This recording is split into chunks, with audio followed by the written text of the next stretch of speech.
എല്ലാവർക്കും നമസ്കാരം. ഞാനിന്ന് ബിഗ് ബോസ് അപ്ഡേറ്റോ അല്ലെങ്കിൽ ഹൊറർ സ്റ്റോറീസോ ഒന്നും പറയാൻ വേണ്ടി വന്നതല്ല.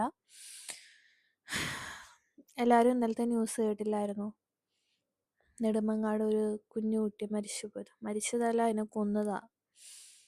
ഒരു 1.5 വയസ്സ് മാത്രം പ്രായമുള്ള ഒരു കുഞ്ഞിനെ 56 മുറിവ് ആ കുഞ്ഞ് ദേഹത്തിൽ ഉണ്ടാവണമെന്നുണ്ടെങ്കിൽ അതിന് മാത്രം എവിടെയാ ആ കുഞ്ഞു ദേഹത്തിൽ സ്ഥലം എന്നാണ് ഞാൻ ആലോചിക്കുന്നത്. 56 മുറിവ് ഉണ്ടാക്കാൻ മാത്രം. ഞാൻ ഈ വീഡിയോ ചെയ്യണോ ചെയ്യേണ്ടതെന്ന് കുറേ വട്ടം ആലോചിച്ചിട്ട് ചെയ്യുന്ന.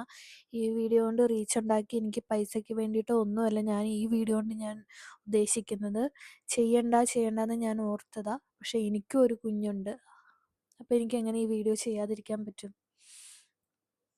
1.5 വയസ്സ് മാത്രം. എൻ്റെ കുഞ്ഞിനെക്കാട്ടിലും ഒരു 6 മാസം പ്രായ വ്യത്യാസം മൂത്ത കുഞ്ഞ്. അത് എങ്ങനെ പറ്റുന്നു എന്ന് ആലോചിക്കുന്നത്. സ്വന്തം അമ്മ ഇത് കണ്ടുകൊണ്ട് നിന്നിട്ട് അവളുടെ വായിൽ നാക്കില്ലായിരുന്നു. ആ സമയത്ത് അവൾക്കൊന്നും പറയാൻ പറ്റത്തില്ലായിരുന്നു. അവൾക്ക് എങ്ങനെ അവളെ അമ്മാന്ന് വിളിക്കാൻ വേണ്ടി പറ്റത്തില്ല.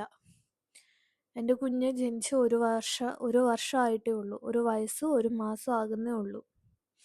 ഈ 1 വർഷം 1 മാസത്തിനിടയ്ക്ക് ഞാൻ വഴക്കുണ്ടാക്കാത്ത നാട്ടുകാരും ബന്ധുക്കളും ആരും തന്നെ ഇല്ല എൻ്റെ കുഞ്ഞിന് വേണ്ടിയിട്ട്. ഞാൻ അങ്ങനെയൊന്നും ആൾക്കാരെ ഹേർട്ട് ചെയ്യുന്ന ഒരാളല്ല. പക്ഷെ എൻ്റെ കുട്ടിക്ക് വേണ്ടിയിട്ട് മറ്റുള്ളവർക്ക് ഞാൻ കൊടുക്കാറില്ല. എൻ്റെ കുട്ടീനെ ആരുടെ മുന്നിലും ഇട്ട് കൊടുക്കാറില്ല.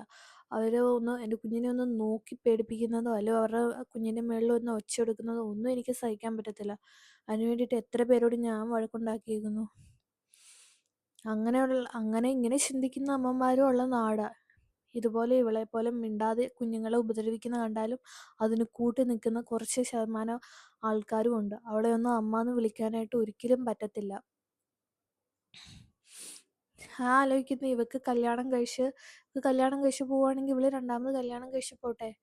ആ കുഞ്ഞിനെ വല്ല അനാഥാലയത്തിലും ആക്കത്തില്ലായിരുന്നോ? പോട്ടെ, അനാഥാലയത്തിൽ വേണ്ട. അവളുടെ അമ്മ കുഞ്ഞിനെ നോക്കിക്കോളാന്ന് പറഞ്ഞ്, ആ കുഞ്ഞിൻ്റെ ഫാദറിൻ്റെ ഫാമിലി കുഞ്ഞിനെ നോക്കിക്കോളാന്ന് പറഞ്ഞ് ഇവരുടെ 2 പേരുടെ അടുത്ത് ഇവള് വിട്ടുകൊടുത്തില്ല ഈ കുഞ്ഞിനെ. എന്നിട്ട് ആ കുഞ്ഞിനെ കൊന്നു കളഞ്ഞേക്കുന്നു. ആ കുഞ്ഞിൻ്റെ മുഖം മനസ്സിൽ നിന്ന് പോകുന്നില്ല. ഇന്നലെ കേട്ട് കഴിഞ്ഞപ്പോൾ തൊട്ട് ഇന്നലെ രാത്രി ഞാൻ ന്യൂസ് അറിഞ്ഞത്. ഞാനും കുഞ്ഞും പകൽ മുഴുവൻ കിടന്ന് ഉറങ്ങും. കുഞ്ഞ് രാത്രി ഉറങ്ങത്തില്ല. ആ ടൈമിലാണ് ഞാൻ ന്യൂസ് അറിഞ്ഞത്. കേട്ട് കഴിഞ്ഞപ്പോൾ തൊട്ട് എനിക്ക് മനസ്സിനൊരു സമാധാനമില്ല. ഞാനൊരു 1/2 മണിക്കൂർ എൻ്റെ കുഞ്ഞിനെ കെട്ടിപ്പിടിച്ചുകൊണ്ട് തന്നെ ഞാൻ ഇരുന്ന്. എനിക്ക് എന്നാന്നറിയില്ല, രാത്രി ഇന്നാണേലും മനസ്സ് ഭയങ്കര ഡിസ്റ്റർബ്ഡാണ്. ആ കുഞ്ഞിൻ്റെ ഫേസ് മനസ്സിൽ നിന്ന് പോകുന്നില്ല. ആ 2 കൈ ഒടിഞ്ഞിങ്ങനെ കൈ പിടിച്ചേക്കുന്നതൊക്കെ എന്നിട്ട് അവൾ ഇരുന്ന് അട്ടഹസിക്കുക ആ വീഡിയോയ്ക്കകത്ത്. ആ കുഞ്ഞിൻ്റെ കൈ ഒടിഞ്ഞിട്ടുള്ള യൂട്യൂബിൽ എന്തോ ഒരു വീഡിയോ ആണെന്ന് തോന്നുന്നു. അതിനകത്ത് അവൾ കിടന്ന് അട്ടഹസിക്കുക. എൻ്റെ കുഞ്ഞിനൊരു പനി വന്നു കഴിഞ്ഞ് കഴിഞ്ഞാൽ ഞാൻ രാത്രി ഉറങ്ങത്തില്ല, പകൽ ഉറങ്ങത്തില്ല. കുഞ്ഞ് ഓക്കെയാണോ എന്ന് നോക്കിക്കൊണ്ടിരിക്കും. കുഞ്ഞുങ്ങളുള്ള ഏത് പാരൻസിനും ഇപ്പം നിങ്ങൾക്ക് മനസ്സിലാവുമല്ലോ എൻ്റെ ഒരു മാനസികാവസ്ഥ. കുഞ്ഞുങ്ങളുള്ള ഏത് പാരൻസിനും അത് മനസ്സിലാകും. എന്തിനാ നിങ്ങൾ വേറെ 2ാമത് നിങ്ങൾ കല്യാണം കഴിക്കണം? നിങ്ങൾ കല്യാണം കഴിക്കൂ, ഒരു കുഴപ്പമില്ല. പക്ഷെ നിങ്ങളുടെ കുഞ്ഞിനെ നിങ്ങൾ ഒന്നേ ബോർഡിങ്ങിൽ കൊണ്ടാക്കുക. അതല്ലേ ഏറ്റവും നല്ലൊരു ഓപ്ഷൻ. അല്ലെങ്കിൽ നിങ്ങൾക്ക് നോക്കാൻ കഴിയില്ലെങ്കിൽ ഇവിടെ എന്തോരം അനാഥാലയങ്ങളുണ്ട്. ആ അനാഥാലയത്തിലെ കുഞ്ഞിനെ ഒന്നും കൊണ്ട് കൊടുക്കത്തില്ലായിരുന്നോ? അത് ജീവിക്കുകയും ചെയ്യത്തില്ലായിരുന്നോ? അതിനെ എന്തിനാ കൊന്നു കളഞ്ഞത്? ഞാൻ ഇന്നലെ ന്യൂസ് ചാനലെല്ലാം ആദ്യം എടുത്ത് നോക്കിയേ. ഇൻസ്റ്റാഗ്രാം ആദ്യം ഓപ്പൺ ചെയ്തപ്പോഴത്തേക്ക് ഒരു കുഞ്ഞ് കിടക്കുന്നു. കുഞ്ഞിൻ്റെ കാലിൻ്റെ അടിയിൽ ഒരു മുറിവ് പോലെ. ഞാൻ വായിക്കുക പോലും ചെയ്തില്ല ന്യൂസ്. ഇതെന്താ പറ്റിയെന്നുള്ളൊരു ക്യൂരിയോസിറ്റിയിൽ നോക്കിയപ്പോഴത്തേക്ക് ഈ ന്യൂസ്. എന്നിട്ട് അവനും അവളും കൂടെ കൈ പിടിച്ച് ഏതാണ്ട് ഹണിമൂണിന് പോകുന്ന പോലെ പോലീസ് സ്റ്റേഷനിൽ കൈയും പിടിച്ച് ഒട്ടിച്ചേർന്നങ്ങ് ഇരിപ്പുണ്ട്. ഈ നാട്ടിലെ നിയമത്തെ പേടിയില്ലാത്തതുകൊണ്ടല്ലേ അവരിങ്ങനെയൊക്കെ ചെയ്യുന്നത്. കുഞ്ഞുങ്ങളെ തൊടുന്നവനെ കൊല്ലണം, അതിന് കൂട്ടി നിൽക്കുന്നവരെയും കൊല്ലണം. അങ്ങനെ ഒരു നിയമം ഈ നാട്ടിൽ വരണം. എന്ത് സമൂഹമാണ് ഇത്? കഴിഞ്ഞ ദിവസം ഒരു വാർത്ത ഉണ്ടായിരുന്നു, ജനലിൽ കൂടെ കുഞ്ഞിനെ എടുത്ത് താഴത്തേക്ക് എറിഞ്ഞ്. ഇത് നാട്ടുകാരാ?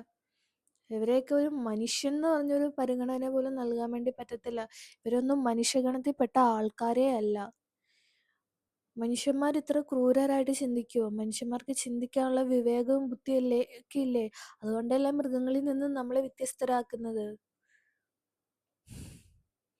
മൃഗങ്ങൾ ഒരിക്കലും അവരുടെ കുഞ്ഞുങ്ങളെ ഉപദ്രവിക്കില്ല.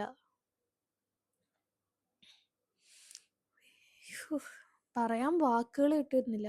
അവളെ എങ്ങാനും മുന്നിൽ കുറച്ച് നേരത്തേക്ക് നാട്ടുകാരായി കിട്ടണം.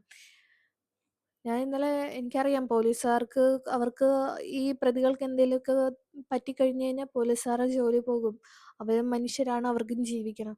പക്ഷെ എന്നാലും ഉള്ളുകൊണ്ടൊന്ന് ആഗ്രഹിച്ചു, ഒരു മിനിറ്റെങ്കിലും അവനെ ഒന്ന് ആ നാട്ടുകാരുടെ ഇടയിലേക്ക് ഒന്ന് ഇട്ട് കൊടുത്തിരുന്നെങ്കിൽ അതിനേക്കാളിലും വലിയ സന്തോഷം വേറെ ഉണ്ടാവില്ലായിരുന്നു. ഇവനെയൊക്കെ തൂക്കിക്കൊല്ലുക വേണ്ടത്. അവൻ പബ്ലിക്കായിട്ട് നിന്നല്ലേ പറഞ്ഞത് ഈ കുഞ്ഞിനെ പുഴുത്ത പട്ടീനെ പോലെ കാണത്തുള്ളൂ എന്നുള്ളത്. ആ സമയത്തെങ്കിലും അവൾക്ക് അവളുടെ വീട്ടിലോ ആ കുഞ്ഞിന്റെ അപ്പന്റെ വീട്ടിലോ ഒന്നും കൊടുക്കത്തില്ലായിരുന്നോ? അവള് കൊടുത്തില്ല. അപ്പൊ അവൾക്ക് അവളുടെ വാശിയായിരുന്നിരിക്കാൻ വലുത്. എന്നിട്ട് അതിനെ ഇപ്പൊ കൊന്നു കളഞ്ഞ്. അവളുടെ മോന്ത കണ്ടു കഴിഞ്ഞാൽ ഒറ്റ അരണം കൊടുക്കാൻ തോന്നും. പിടിച്ച് തേക്കാത്ത ചുമരമേ കൊണ്ട് ഒരയ്ക്കാൻ തോന്നും. എന്തിനാ ഇവളൊക്കെ പ്രസവിക്കുന്നേ? എന്തിനാ പ്രസവിക്കുന്നേ? ഇത് കുഞ്ഞിനെ നോക്കാൻ പറ്റത്തില്ല, എന്തിനാ ഈ പണിക്ക് നിക്കണേ? ഈ വീഡിയോ കാണുന്ന ആരെങ്കിലും ഇതുപോലെയൊക്കെ രണ്ടാമത് കല്യാണം കഴിക്കുക, അല്ലെങ്കിൽ നിങ്ങളുടെ ആ കുഞ്ഞിന്റെ, നിങ്ങളെ പാരൻസിൽ ആരെങ്കിലും ഒരാൾ തന്നെ ഈ കുഞ്ഞിനെ ഉപദ്രവിക്കുകയോ ഇങ്ങനെ എന്തെങ്കിലുമൊക്കെ ചെയ്യണമെങ്കിൽ നിങ്ങൾ ദൈവത്തെ ഓർത്ത് നിങ്ങൾ അതിനെ വല്ല അനാഥാലയത്തിലും കൊണ്ടാക്കുക. അതെങ്ങനെയും വളർന്നോളൂ അവിടെ കിടന്ന്. കൊല്ലരുത്, അതുങ്ങളെ ഉപദ്രവിക്കരുത്. കുഞ്ഞുങ്ങൾ എന്ത് തെറ്റ് ചെയ്ത, അവർക്ക് എന്തറിയാം? അവർക്ക് എന്തറിഞ്ഞിട്ടാണ് നിങ്ങൾ ഇങ്ങനെയൊക്കെ ചെയ്യുന്നത് അതുങ്ങളോട്?